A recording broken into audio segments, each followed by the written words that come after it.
Son realmente muy impactantes. Este camión del ejército que cae desde 15 metros de altura, allí en la zona de San Martín de los Andes, se han decretado 4 días de duelo como consecuencia de la muerte de algunos de ellos. Otros supervivientes están internados, recuperándose. Queremos saber algunos detalles más, Juan Pablo Zanoto.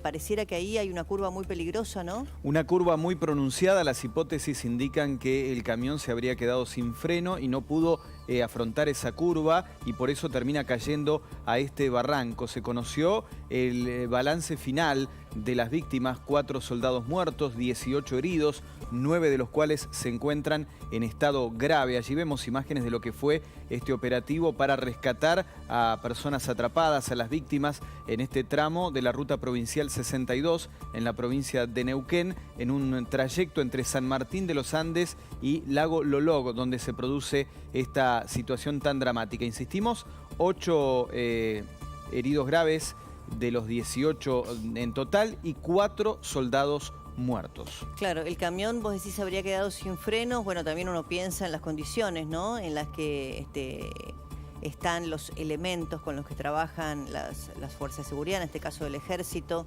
Tengo entendido que en esa misma ruta y en esa misma curva había habido un accidente similar hace muy poco tiempo, ¿no?, o hace un tiempo atrás. Sí, y además esto que vos focalizás, Débora, de las condiciones en las que viajan los soldados en estos camiones que van cubiertos con una lona, con una suerte de techo de lona, y que van en hilera enfrentados unos a otros, sentados a lo largo de la parte de la carga del camión, sin ningún tipo de cinturón de seguridad ni demás. Quizá haya que, bueno, rever esta modalidad de traslado de los soldados, ¿no?, en este tipo de camiones. Bueno, vamos a sumar a Pablo Campolongo, que es periodista de Radio Nacional desde San Martín de los Andes. Queremos saber, bueno, algún detalle más, ¿no?, de este trágico accidente. ¿Cómo estás, Pablo?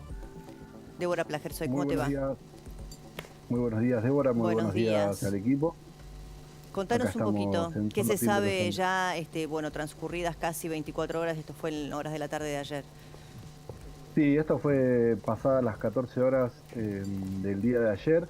Ahí, con respecto a las razones, todavía no hay definiciones. Personal del Ministerio Público Fiscal estuvo en el día de ayer en el lugar de los hechos, iniciando el proceso. Se presentaron y se dispusieron a disponer que la Policía Federal, la Policía Provincial, realice las pericias del vehículo. Eso lo iban a hacer durante el día de hoy, por eso estimamos que durante la tarde de hoy ya se sepan las razones mecánicas. Todo indica que fue algo mecánico. Nosotros estuvimos en el lugar y es una curva muy cerrada. Nosotros que somos de la zona la tomamos con mucha tranquilidad y despacio. Ayer a esa hora, digamos, la visibilidad era óptima, digamos, no había ninguna condición climática adversa. Exactamente, más allá de que estaba húmeda la calzada porque estamos de días de lluvia, sí, y humedad, no había buena visibilidad y no estaba lloviendo en ese momento, o sea que no es que se debe haber ido. Lo otro que sucede es que si uno mira el Guarray por donde pasó como derecho. Por eso habría que ver si fallaron los frenos o falló la dirección. Una falla mecánica tiene que haber habido, o que haya tenido algún inconveniente el chofer.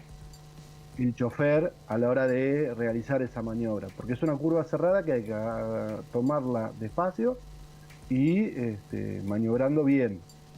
Claro, uno tiene entendido que esa ruta la debían conocer, si estaban trabajando allí desde hace tiempo, digamos que no los tomó de sorpresa. Si ustedes los lugareños también saben que es una curva cerrada que hay que tomar, bueno, con pericia, a baja velocidad.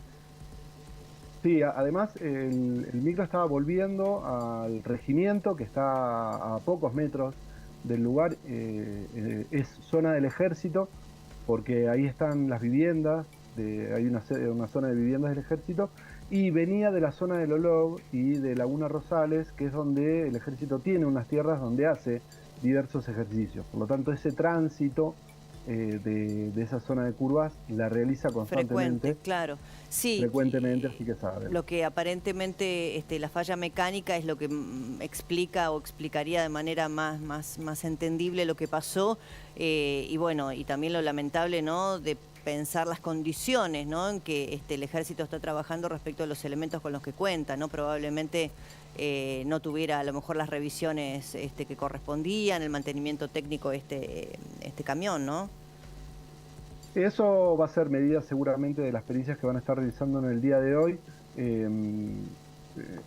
Es normal que el ejército, bueno, es histórico que el ejército se maneje de esta forma en el sentido de el camión con la gente. Sí, el número suena grande al respecto de la cantidad de gente que estaba transportando. Claro. Bueno, hablando de eso, hubo 9 hospitalizaciones. Tengo entendido que uno de ellos es el único que se retiró por sus propios medios, que quedaban 8 internados. ¿Tenés algo de información respecto? Sí, son 18 los internados. 18. Sí, porque lo que hicieron desde el comando fue derivar los de máxima gravedad al hospital público, que es el nuevo hospital Ramón Carrillo, y los otros 9 a una clínica al tener un nivel de complejidad más bajo en su estado de salud. De los 9 que derivaron al hospital público, ya dieron 2 altas, y uno fue derivado sí a Neuquén porque tenía un nivel de complejidad más alto, alrededor de las 20 horas. Viajó en vuelo sanitario desde el aeropuerto Chapelco hacia el Castro Rendón, que es el hospital de Neuquén, que es el que tiene la más alta complejidad de la provincia. Claro, lo sumamos a Juan Pablo Zanotto, que tenía también alguna información en este tema, Juan Pablo. Sí, Pablo, más allá de que las causas todavía están en estudio, que no se puede determinar qué fue lo que originó este siniestro, analizando un poco ahí el camino, ¿no? Esta curva tan pronunciada que probablemente la calzada estaba húmeda, pero digo, teniendo en cuenta la morfología del camino, observábamos el guarrail, que es bastante endeble, bastante sencillo en ese sector. ¿No ha habido un cuestionamiento en las últimas horas acerca de si justo ahí en ese extremo de la curva no debería estar un poco más reforzado?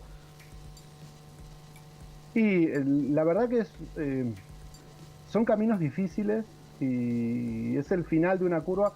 Si el colectivo venía sin frenos, seguramente venía tomando velocidad, porque era la última de 3 curvas que vienen bajada, donde se desbarrancó el camión. Por lo tanto, debía de venir agarrando velocidad y tratando de ver cómo frenaba. Un guardrail más alto seguramente hubiese servido de contención. Y otro de los problemas es el estado de las rutas en la región. Hay grandes pozos, hubo varios accidentes referidos a esquivar pozos de gran porte, gente que ha volcado por esa razón. Por lo tanto, el estado de las rutas y el mantenimiento de los caminos es un tema en la provincia de Neuquén. Bueno, yo te diría, Pablo, que el tema del mantenimiento de las rutas, de la infraestructura vial, es un tema nacional. El que tiene la oportunidad de transitar la Argentina puede advertir claramente que hay rutas que, bueno, por algo se las llama rutas de la muerte, ¿no? Sin señalización adecuada, con banquinas que no existen, en donde debiera haber autopistas de doble vía, no las hay.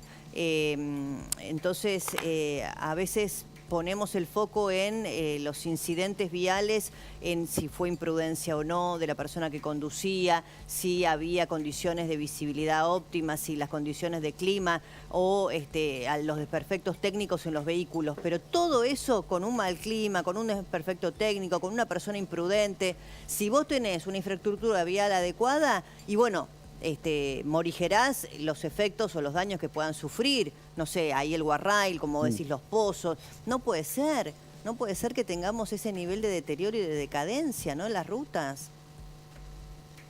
Sí, acá la mayoría de las rutas son todas provinciales y incluso de todo el recorrido vial de la provincia, el 15% está pavimentado, el resto es todo ripio. Claro. Eso y, no habla y hablamos de una una provincia que tiene, bueno, tanto atractivo turístico. Exactamente. Tenemos dos principales motores económicos, uno es vaca muerta y el otro es el turismo. Y decime, respecto de este incidente, yo sé que hubo también un comunicado del gobernador, los días de duelo, etcétera. Sí, Pero, sí, decime. no, que efectivamente la provincia dictaminó 2 días de duelo, el municipio dictaminó 3 días de duelo. Por lo tanto, hay un gran dolor y pesar en la provincia y particularmente en la localidad, debido a que el ejército tiene un vínculo muy grande en San Martín de los Andes con un montón de actividades. Por eso, además de que al tener tanto personal trabajando, comparten padres de las escuelas, Claro. están presentes en las diferentes actividades municipales. Ujú. De los fallecidos, bueno, ¿hay alguno que haya tenido alguna situación particular, un vínculo particular, alguna historia para contar? Respecto de esto que vos decías, ¿no? Que el ejército allí tiene una presencia tan importante, que bueno, tiene un estrecho vínculo con los ciudadanos de allí. No a nivel de particularidad. Algunos son conocidos de la ciudad, pero conocidos de vecinos. Mm. Por eso desde un principio acá se trató de manejar con mucha cautela el tema de los nombres y las cantidades, hasta que el ejército emitió la lista. Sí. Una Pablo, vez que el ejército emitió la lista, estaba relacionado con que ya habían notificado a las familias. A la familia, claro, primero era la Sí, familia y después hacerlo público, ¿no? Sí, sí, sí. claro, sí, hubo 2 cabos y 2 soldados voluntarios fallecidos. ¿hubo ¿Dos algún cabos, perdón? ¿Dos cabos, sí? 2 cabos y 2 soldados voluntarios. Dos soldados voluntarios. fallecidos. Sí, Juan Pablo, perdón. No, le quería consultar acerca de si hubo, él que estuvo siguiendo el tema de cerca, si hubo algún cuestionamiento en las últimas horas acerca del mantenimiento de los vehículos del ejército y de la modalidad en la que se traslada a los soldados, porque no es un ómnibus, es un camión, van todos atrás sin ningún tipo de elemento de retención, digamos, no hay cinturón de seguridad y demás. Y además el estado técnico de los vehículos. ¿Hubo algún cuestionamiento sobre ese tema puntual? Todavía no, las críticas no empezaron. Debido a la cercanía hay una situación de por ahí dolor y pesar, que por ahí refrenó ese tipo de críticas. Sí fue lo que se habló. Por ahí se planteó esta cuestión de, bueno, acá tiene que haber algo de mantenimiento y sí, esto que yo por ahí decía, era mucha la gente que venía. Sí, 22 Claro. personas. 22 personas, iban 3 en la cabina,